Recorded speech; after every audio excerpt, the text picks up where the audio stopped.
सबसे बड़ा दुख तो ये है कि जो मेरी पत्नी है ना, वो मेरे अपोजिट चलती है। मैं उसको कहता हूं कि सुबह ब्रह्म मुहूर्त में उठा करो, तो वो सूरज भगवान जब उदय हो जाते हैं तो 8 बजे तक सोती रहती है।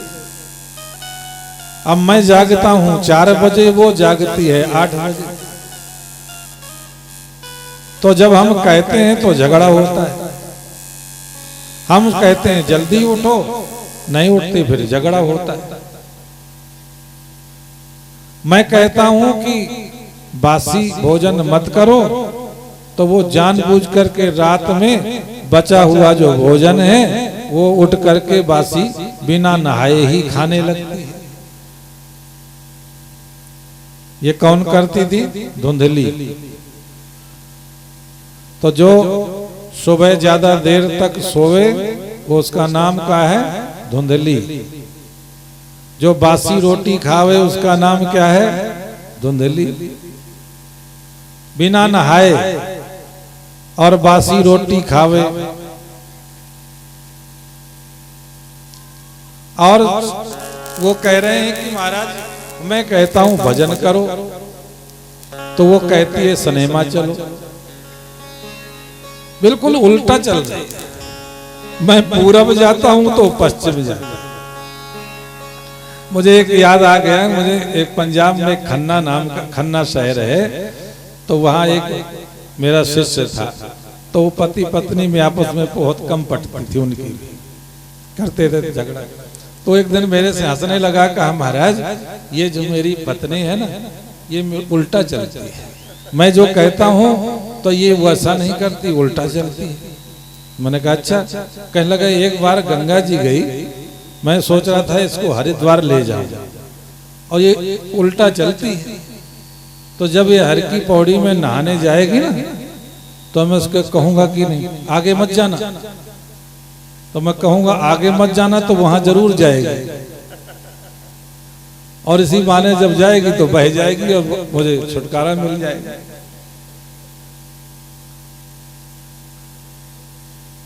तो कई बार ऐसा ही होता है छुटकारा, क्योंकि जब परेशान होता है आदमी तो छुटकारा चाहता है।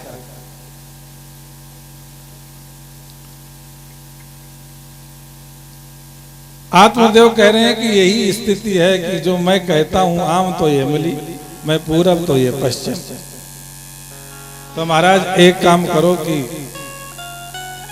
एक तो ये पत्नी का कष्ट, और दूसरी तरफ मेरे कोई बेटा भी नहीं है कि चलो पत्नी ना माने तो बेटा तो मेरे साथ में होता, मैं उसको अपना पढ़ाता लिखाता, वो फिर मेरी बात मानता। इसलिए तो अपना घर बार छोड़ करके निकलो, सन्यास लो और भजन करो। आत्मदेव कहते हैं महाराज समस्या बड़ी है। कह लगे कौन सी समस्या? कह लगे महाराज कितना भी उल्टा चले और कितना भी कष्ट हो, पर घर छोड़ने की इच्छा नहीं होती।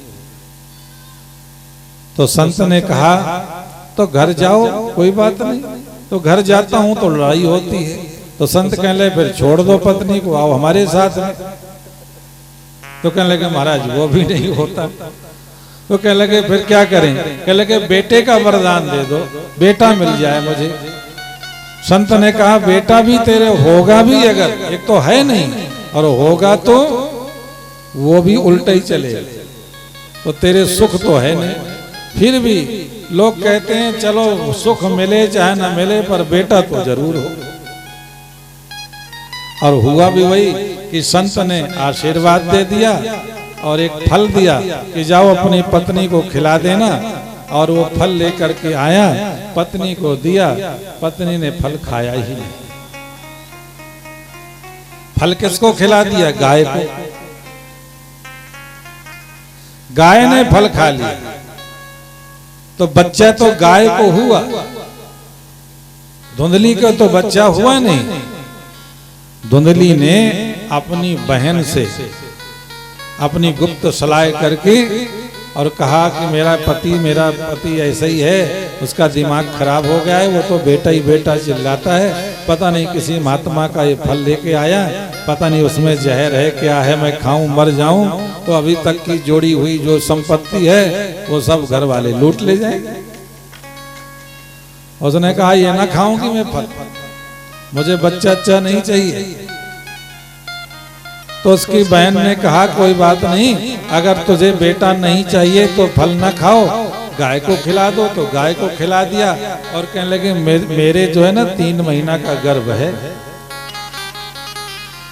तुम अपने पति से कह देना, झूठ बोल जाना कि मैंने फल खा लिया है, और कह देना मेरे गर्भ ठहर गया, झूठ बोल जाना। अब धुंधली ने झूठ बोल दिया, आत्मदेव से कहा मैंने फल खा लिया और संत की कृपा से मेरे गर्भ भी ठहर गए। अब महाराज एक दिन क्या हुआ कि पंडित जी तो चले गए कथा बाचने, झांसी चले गए। अब आत्मदेव जो है कथा बाचने चले गए और अभी फल खाए तो 7वां महीना हुआ था। जब लौट के आए तो धुंधली के गोद में बच्चा था, क्योंकि वो बहन के बेटा हो गया, बहन ने ही धुंधली को अपना बेटा दे दिया और बदले में 2-4 लाख रुपया ले लिया कि मैं गुप्त से दे दूंगी, मेरा बेटा तुम रखो और मुझे कुछ पैसा दे दो तो मेरा पति भी अपना मान जाएगा। तो चुपके से पैसा लेकर के अपना बेटा जो है धुंधली की बहन ने दे दिया, धुंधली ने उसको ले लिया। और जब आत्मदेव आए तो देखा कि धुंधली की गोद में बेटा खेल रहा है। तो आत्मदेव ने पूछा ये किसका है? तो कहने लगे ये आप ही का तो है, अपना तो बेटा है। कहने लगे ये हमारा बेटा कैसे हो सकता है, ये तो इतना बड़ा सा हो रहा है। अरे कहने लगे तुम्हारी भी बुद्धि खराब है, ये महात्मा जी का प्रसाद ही ऐसा क्या करे, ये तो पैदा हुआ इतना बड़ा हो गया, तो अब इसमें हमारा क्या दोष है। आत्मदेव ने सोचा ठीक कह रही होगी भाई, मान गए। अब जो है ना कोई बात नहीं, पंडित जी कहने लगे आत्मदेव कि चलो हम इसका नामकरण संस्कार करते हैं, ये हमारा बेटा है ना तो हम इसका अपना नामकरण करेंगे। तो कहने लगे खबरदार, नामकरण का मेरा अधिकार है, क्योंकि 9 महीना तो मैंने ही पाला ऐसे ना, तो पैदा मैंने किया है तो मैं नाम रखूंगी, ये मेरे नाम पर इसका नाम होगा। तो कहने लगे भाई तुम ही रख लो, झगड़ा करने से क्या फायदा। तो धुंधली ने कहा मेरा नाम धुंधली तो मेरे बेटे का नाम धुंधकारी। मेरा नाम धुंधली तो देखो अपनी राशि से जोड़ दिया, मेरा नाम धुंधली तो मेरे बेटे का नाम धुंधकारी। आत्मदेव बेचारे चुप हो गए, क्या करें, क्योंकि अगर कुछ कहते हैं तो झगड़ा होता है, पर जैसा नाम वैसे गुण। नाम रखा धुंधकारी तो गुण भी वैसे ही निकले साहब, दुष्ट प्रवृत्ति का निकला। जैसे ही बड़ा हुआ घरों में जाए चोरी करने लगा। जब कोई देखे कि सुनसान घर पड़ा है, माचिस लेकर जाए और घर में आग लगा दे। कितने घरों में आग लगा दी, चोरी की, कुछ किया, लूटपाट। इधर गाय के बच्चा हुआ है तो सोचा आत्मदेव ने कि चलो इसका तो नामकरण मैं करूं। तो आत्मदेव ब्राह्मण ने गौ के बेटे का नाम रखा गोकर्ण। क्या नाम रखा? गोकर्ण। गोकर्ण भगवान के भक्त हैं। एक दिन धुंधकारी के दुष्ट कर्म से दुखी होकर के आत्मदेव महात्मा जी की समझाई हुई बातों को याद करने लगे कि महाराज जी ठीक कह रहे थे कि तुम्हारे भाग्य में पुत्र का सुख नहीं है, ऐसे पुत्र से तो नहीं होता तो अच्छा था। ऐसा सोच करके बड़े दुखी थे। तो जो धर्म पुत्र थे गोकर्ण, वो आए और अपने पिता को समझाने लगे। क्या समझा रहे हैं? गोकर्ण पिता को समझा रहे हैं, पिताजी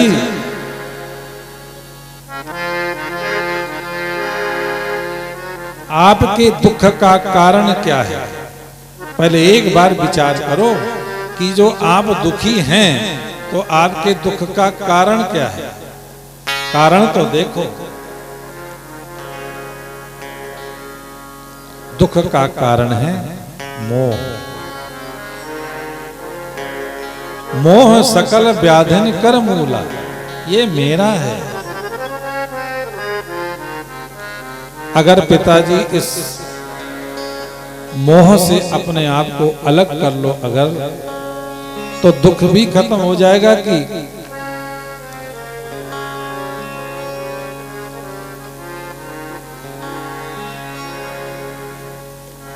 गोकर्ण कहते हैं, गोकर्ण माने होता है विवेक। गोकर्ण माने विवेक। भक्ति से विवेक पैदा होता है। तो गाय क्या है? भक्ति। गाय का बेटा कौन है? गोकर्ण माने विवेक। भक्ति से ही विवेक प्राप्त होता है।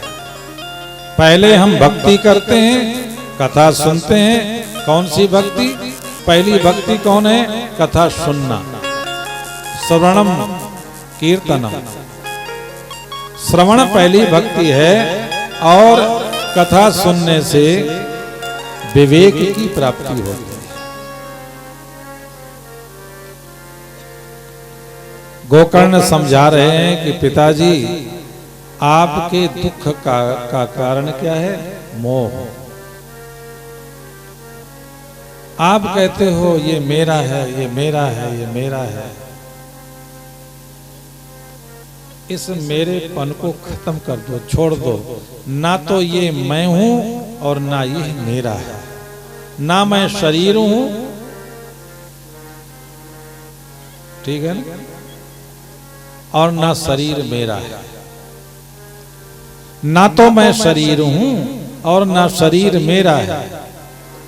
तो जब मैं शरीर ही नहीं हूं, शरीर मेरा नहीं है, तो फिर ये बेटा बेटी पति पत्नी ये भी मेरे नहीं हैं। अकेले बैठो और ईश्वर को याद करो। ये शरीर क्षणभंगुर है, संसार क्षणभंगुर है। और बस शांत हो करके भगवान की कथा सुनो और भगवान का स्मरण करो। धर्मम भजस्सम सत त्यज लोकम। आप सदा धर्म का पालन करो, भगवान की कथा सुनो और स्वप्न में भी किसी का बुरा न सोचो, क्योंकि ये भक्त का स्वभाव नहीं है। भक्त तो हमेशा धर्म की बात सोचता है, कल्याण की बात सोचता है। इसीलिए हे पिताजी, गोकर्ण समझाते हैं पिताजी को कि पिताजी अगर अपनी मुक्ति चाहते हो तो ये सब कुछ छोड़ छाड़ करके भगवान के चरणों में जाओ, संन्यास धारण करो और मुक्ति प्राप्त करो। गोकर्ण की बात सुनकर के आत्मदेव के मन में ज्ञान उत्पन्न हुआ और धुंधकारी को और धुंधली को छोड़ करके आत्मदेव ब्राह्मण वहां से वन चले जाते हैं। वन में जाकर के तपस्या करते हैं, भागवत के 10वें स्कंद का पाठ करते हैं और मुक्त हो जाते हैं। इधर धुंधकारी जो है ना पाप कर्म करने लगा और 5 वैश्याओं से उसका प्रेम हो गया। वैश्याओं ने उसका सारा धन लूट लिया और लेटते समय, सोते समय धुंधकारी को 5 ने मिलकर गला दबाकर मार दिया। धुंधकारी मर गया और प्रेत बन गया। और प्रेत बनकर के बड़ा दुखी है, बहुत परेशान है। एक दिन गोकर्ण सोए पड़े थे घर में और वो प्रेत बनकर के रोने लगा। गोकर्ण ने कहा, अरे भाई उठो। कौन उठो? कह लगे, मैं प्रेत योनि में आपका बड़ा भाई हूं, धुंधकारी हूं। गोकर्ण ने कहा, मैंने तेरे उद्धार के लिए, मुक्ति के लिए गया पिंडदान सब तो किए, तो तेरी मुक्ति नहीं हुई क्या? धुंधकारी ने कहा, मैंने इतने पाप कर्म किए हैं कि गया और पिंडदान से मेरी मुक्ति होने वाली, इसलिए कोई उपाय दूसरा बताओ। गोकर्ण ने सूर्य भगवान को आमंत्रित किया, सूर्य भगवान से प्रार्थना करके कहा, नारायण मेरे भाई की मुक्ति कैसे होगी? सूर्य भगवान ने कहा कि अगर धुंधकारी को श्रीमद् भागवत की कथा सुनाओगे तो इसको प्रेत योनि से मुक्ति मिल जाएगी। किसी के घर में कितना भी बड़ा प्रेत रहता हो, अगर उसको भागवत कथा सुना दी जाए तो वही मुक्त हो जाता है। गोकर्ण ने कहा, ठीक है। गोकर्ण ने सप्ताह रखी, जैसे यहाँ भागवत कथा रखी, ऐसे गोकर्ण ने धुंधकारी की मुक्ति के लिए कथा सुनाई। तो एक बांस था, 7 गांठ का बांस गाड़ दिया, उस पर काला झंडा लगा दिया और बैठने का आसन दे दिया। धुंधकारी उस बांस पर बैठ करके कथा सुनने लगा। जब पहले दिन की कथा सुनी तो पहली गांठ फट गई, दूसरे दिन की कथा सुनी, दूसरी गांठ फट गई, तीसरे दिन की सुनी, तीसरी गांठ फटी, और जब 7वां दिन आया तो 7वीं गांठ फट गई और बांस के फटते ही एक सुंदर दिव्य स्वरूप प्रकट हो गया, चतुर्भुज रूप प्रकट हो गया। और देखते ही देखते एक सुंदर विमान आया और भगवान के पार्षद विमान लेकर के आ गए। धुंधकारी को उस प्रेत योनि से छुड़ा करके और उस दिव्य विमान पर बिठाया। किसको?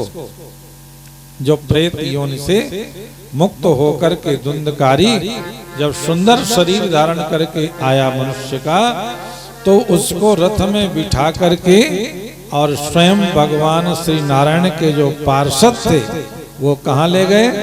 सीधा परम धाम जो है अजामिल को ले गए। अजामिल कथा सुनकर के मुक्त हो गया। तो गांव के लोगों ने कहा गोकर्ण जी से कि महाराज ये क्या हुआ? ये तो बड़ा भेदभाव हुआ कि कथा तो हमने भी सुनी, कथा धुंधकारी ने भी सुनी, तो विमान तो धुंधकारी के लिए आया और हम लोगों के लिए तो किसी के लिए आया नहीं। तो गोकर्ण जी ने कहा कि कथा तो हमने धुंधकारी की मुक्ति के लिए सुनाई थी, इसलिए धुंधकारी मुक्त हो गया, उसको विमान आ गया, ले गया। अगर आप सबको मुक्त होना है तो आपको भी कथा सुनाएंगे, मुक्ति की कथा सुनाएंगे और सबके लिए विमान आएगा, पर चलोगे तभी तो आएगा। जितने लोग संकल्प करेंगे जाने के लिए उतने ही विमान आएंगे। ये गोकर्ण ने कहा तो पूरे गांव के नगरवासी जो थे कहने लगे हमें भी चलना है परम धाम, महाराज हम भी कथा सुनेंगे, हमें भी विमान आना चाहिए। और जब कथा प्रारंभ हुई, सावन का महीना था और गोकर्ण ने जब भागवत की कथा नगर वासियों को सुनाई तो महाराज 7वें दिन बड़ा आश्चर्य हुआ सबको कि 500 व्यक्ति बैठे थे कथा में, पूरे गांव के लोग थे। और 500 विमान आए, पूरे के पूरे विमान आए, और उन विमानों पर बैठ करके जितने भी उस नगर के श्रोता थे सब परम धाम को चले। ठीक है ना, क्योंकि सबकी मनोरथ अलग अलग होती, कथा सुनने का भी मनोरथ होता है ना। अभी कल मैंने आपको बताया था कि पिछले वर्ष की जो कथा है हमारे हाथीपुर से जो आते हैं भक्त परिवार, उन्होंने सुनी और लड़की ने कह दिया कि अगर आपकी कृपा हो जाए समाधि बाबा और मेरी नौकरी लग जाए तो मैं एक तो झंडा फहराऊंगी और दूसरा 1 महीना की जो है ना तनख्वाह भी मैं समाधि बाबा को अर्पण करूंगी कथा में। तो देखो, अब उसने कथा इसलिए सुनी और ध्यान वहां पर था नौकरी का, तो समाधि बाबा ने सुन ली, उसकी नौकरी बैंक में लग गई। हमारे संत लोग कहते हैं कि ये जग सराय मुसाफिर खाना, ये जो संसार है ये जग सराय मुसाफिर खाना, इसमें लुभाने की कोशिश न करना। ये जग सराय मुसाफिर खाना, इसमें लुभाने की कोशिश न करना। ये जग सराय मुसाफिर खाना, इसमें भुलाने की कोशिश न करना। ये जग सराय मुसाफिर खाना, इसमें लुभाने की कोशिश न करना। आए हो बेबस तो रैन बिता लो, आए हो बेशक तो रैन बिता लो, कब्जा जमाने की कोशिश न करना। आए हो बेशक तो रैन बिता लो, कब्जा जमाने की कोशिश न करना। ये जग सराय मुसाफिर खाना, इसमें भुलाने की कोशिश न करना। ये जग मुसाफिर खाना, इसमें भुलाने की कोशिश न करना।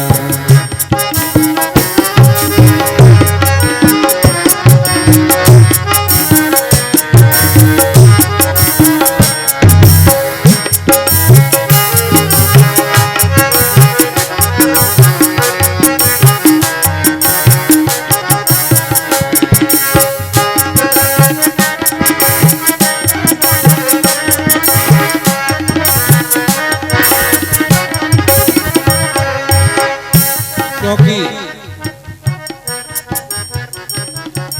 तेरे से पहले अनेकों मुसाफिर, तेरे से पहले अनेकों मुसाफिर, तेरे से पहले अनेकों मुसाफिर, तेरे से पहले अनेकों मुसाफिर, आए कमाए और खाए चले गए। आए कमाए और खाए चले गए। हमसे पहले बहुत लोग आए, कमाया खाया और चले गए। ठीक है ना। आपके देखते देखते कितने लोग आए और चले गए। पर एक बात ध्यान रखना, एक बात जरूर देखी होगी आपने, ना खुद रहे ना गए साथ लेकर, ना खुद रहे ना गए साथ लेकर, तुम भी ले जाने की कोशिश न करना। ले जाने की कोशिश न करना। ये जग सराय मुसाफिर खाना, इसमें भुलाने की कोशिश न करना। ये जग सराए मुसाफिर खाना, इसमें भुलाने की कोशिश न करे।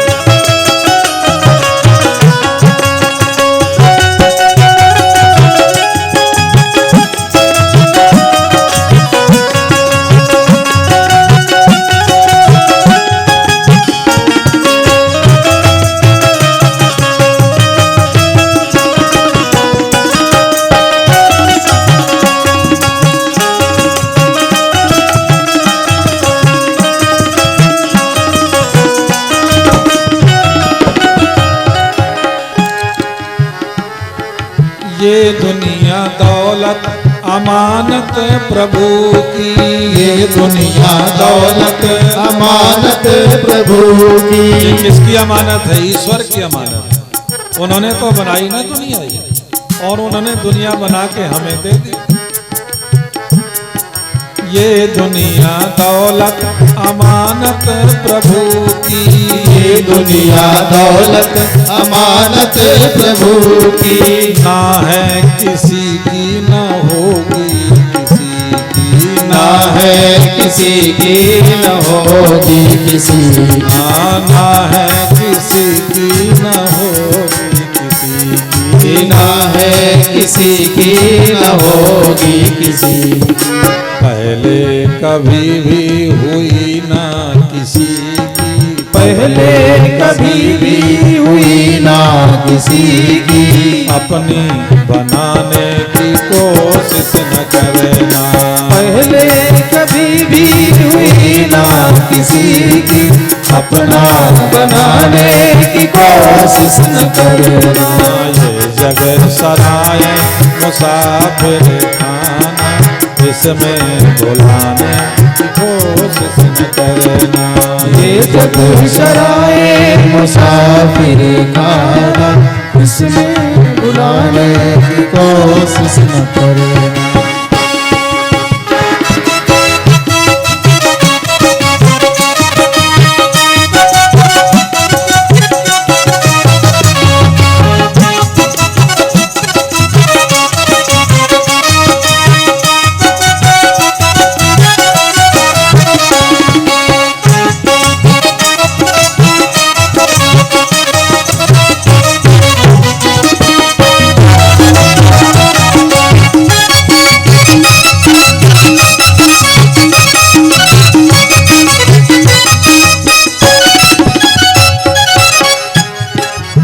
और बहुत सुंदर लाइन है। राजा या रानी पंडित व ज्ञानी, राजा व रानी पंडित व ज्ञानी। राजा या रानी पंडित या ज्ञानी, राजा या रानी पंडित या ज्ञानी। योगी कपि और अवतार दानी, योगी पति और अवतार दानी। जो आए हैं उनको जाना पड़ेगा, जो आए हैं उनको जाना पड़ेगा। जो आए हैं उनको जाना पड़ेगा, जो आए हैं उनको जाना पड़ेगा। ममता बढ़ाने की कोशिश न जय हो, जो आए हैं उनको जाना पड़ेगा। ममता बढ़ाने की कोशिश न करेगा। ये जग सराय मुसाफिर खाना, ना बनाने की कोशिश न करना। ये जग सराय मुसाफिर खाना, इसमें बढ़ाने की कोशिश न करेगा।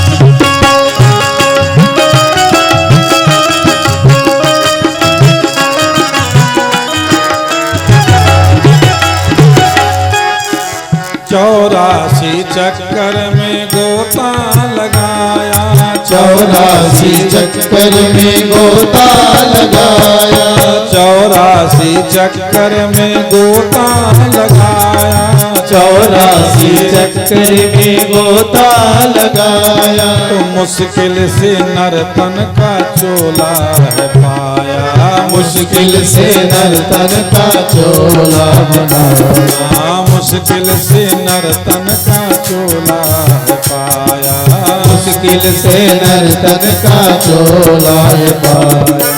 सौभाग्य से आज मौका मिला है, सौभाग्य से आज मौका मिला है, मौका गंवाने की कोशिश न करना, सौभाग्य से आज मौका मिला है, मौका गंवाने की कोशिश न करना। ये जग सराय मुसाफिर खाना, इसमें बुलाने की कोशिश न करना, ये जग सराय मुसाफिर खाना, इसमें बुलाने की कोशिश न करना।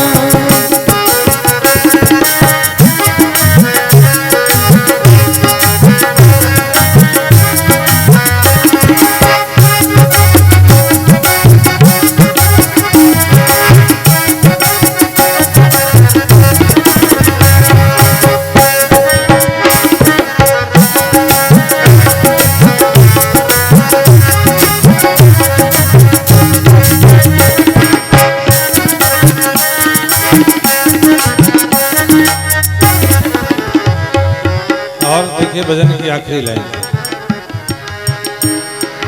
रविचंद्र अग्नि हवा अन्न पानी, रविचंद्र अग्नि हवा अन्न पानी, रविचंद्र अग्नि हवा अन्न पानी, रविचंद्र अग्नि हवा अन्न पानी।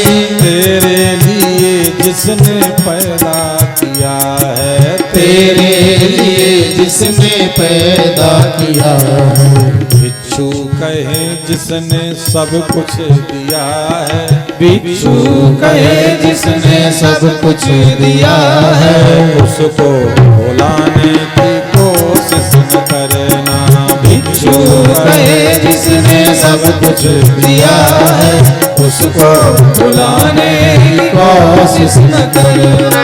ये जग सराय मुसाफिर खाना, इसमें भुलाने की कोशिश न करना, ये जग सराय मुसाफिर खाना, इसमें भुलाने की कोशिश न करना, इसमें भुलाने की कोशिश न करना, इसमें भुलाने की कोशिश न करना। बोलो सच्चिदानंद भगवान